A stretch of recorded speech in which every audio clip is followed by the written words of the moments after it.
Hi! Have you heard of two-step stamping? No, that's not a dance. It's where you use two or more stamps to complete an image. And so today I'm going to demonstrate two-step stamping for you using the new Stampin' Up! Abstract Impression stamp set to make my fast and fabulous rose card.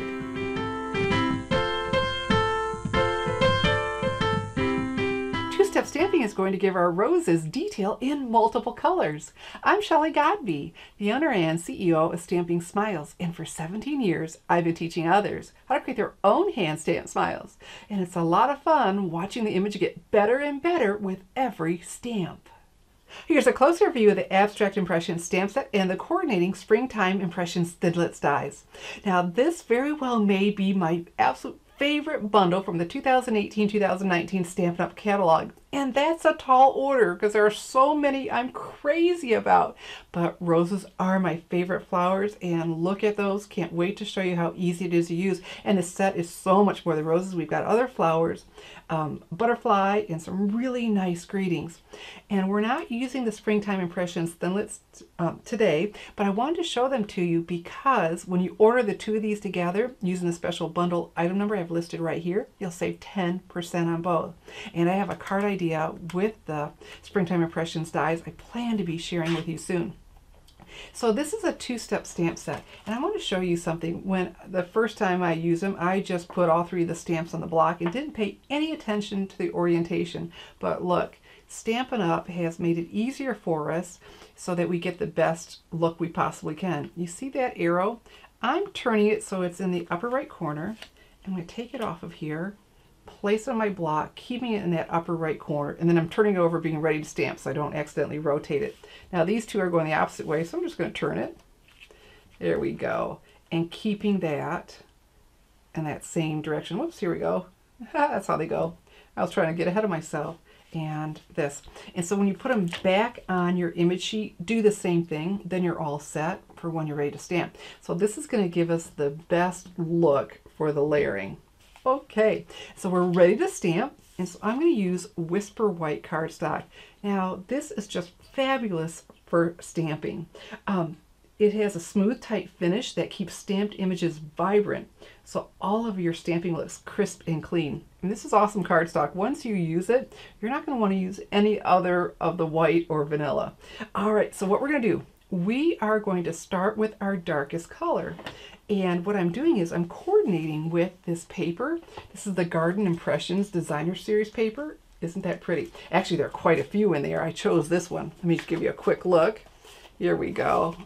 You get a lot in here. Oh, look at these. Of course, roses are my favorite, but all these, they're just so pretty. So I wanted my colors to coordinate with that. And so it always tells us what colors, and the Mango Melody is one of them. And so what we're going to do, these open differently now. We're just going to lift it up. There we go. And slide that in. Fantastic. Now, sometimes I get ink on my hands. So what I have on my stamping sleeves, I have, because I'm an equal opportunity, so I just a quick wipe so I don't end up with that on my card. Okay, so when using the photopolymer stamps, it's easiest if you start with the most detailed stamp, because the most detailed stamp is going to get the most color, the darkest color. And so I start with that because it's hard to see through an ink full of color. So let me show you. So we're going to go ahead and just stamp. There we go. Because I used to, when everything was wood mounted, I always started with the most solid stamp in the lightest color. And it was fun watching it build up and get more and more detail every time. But it's hard to see through a stamp full of a dark ink. So I now start with the lightest color. So there we go. We've got 3. And this looks really dark, but when it dries, it does mellow out. And if you wanted to, you could stamp off. You could stamp off. That technique is, I could have stamped that first on a piece of scrap paper and then stamped. But after it was all dried, I really preferred this. It looked most like the paper and gave it that more depth with the color. Okay, so our second color, so Saffron. So we're just going to pick it up, slide that in. All right. And so now we're going to use this next stamp with the second most detail. And see, we have our orientation because we paid attention. So we're just going to stamp right over top. Oh, isn't that fabulous? Great. And so saffron is a light color. So if I were using a darker color, when I went to use this last stamp, I probably would have stamped off like I was just describing to lighten it. But it's so light, I'm going to go ahead and use it full strength. But we're still going to get depth of color because when I stamp ink on top of ink, it just gets darker, that first one. So let me show you. Let's go ahead. And look, you can still see the shades of color. Isn't this just fabulous? Oh my goodness, watching, like I said, with every stamp, it just gets better and better. Look at that detail. So to close these, go ahead and just give it a little push from there, and you've got the lip, and you shut it. Fantastic. All right, so then our next colors, again, we're going to start with the darkest, and it's going to be more evident what I was just telling you about with the shaded spruce. Oh, so pretty. One of the new colors, like the Mango Melody. So we're going to start with our most detailed stamp again. And look how that is just all full of ink. And so, like I said, it's going to be easier to do this first and trying to see through the dark ink. There we go. And let's come over here. Take a couple off of there. And one up over here. Okay, see how I got ink on there? Sometimes that's easy to touch and ends up on our cards, and that's again where my stamping sleeves come in so handy. All right, so a little push from there, pull that out and flip it. Ah, great. And then the next coordinating color, because we have another leaf for that detail, we're going to use the new soft seafoam. Pretty, pretty, pretty. Flip up, slide in. Look at that, slick as a whistle. All right, so let's go ahead. Now we're going to stamp right over top, and look how easy it is to see through that light green, right? Just a lot easier than trying to do it the opposite way. Fantastic. Oh my goodness. And so we've got all that color, all that beautiful detail. Look at that. Slick, slick, slick.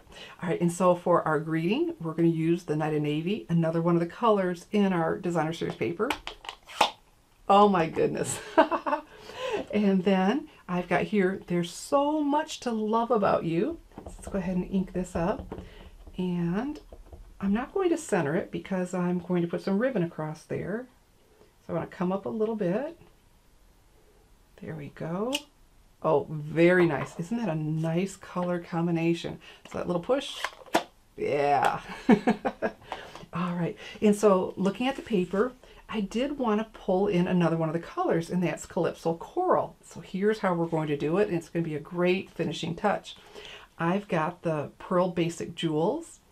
Right, they're pearl colored, so in order to bring that color in, I'm going to color them with the dark Calypso Coral Stampin' Blends.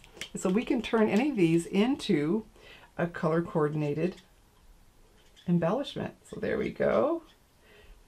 All right. And they dry real quickly. It's awesome. And I want 5 of these. Look how quick and easy you can make your own color coordinated. You can do this with the rhinestone jewels too. This will dry on there. Oh boy, that is sharp. All right, so put that on. Listen for that click. You want to make sure those are closed. And we've got some new colors coming. Stampin' Up! Says mid-month. So the first original Stampin' Blend colors, they're now available again. Usually my paper piercing tool is supposed to make that easier. But hey,